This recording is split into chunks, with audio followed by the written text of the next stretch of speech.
एक हफ्ते के बाद फिर हमास और इजराइल के बीच जंग शुरू हो गई है।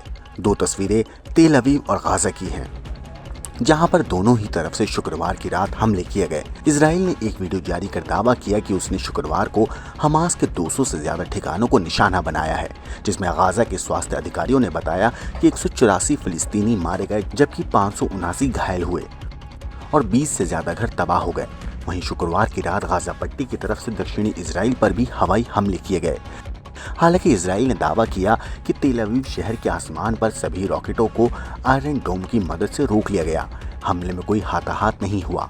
हालांकि युद्ध विराम के बाद शुरू हमलों को लेकर दोनों ही तरफ आरोप प्रत्यारोप भी शुरू हो गए हैं। इजराइल के साथ खुलकर खड़े होने वाले अमेरिका ने इसके लिए हमास को जिम्मेदार ठहराया।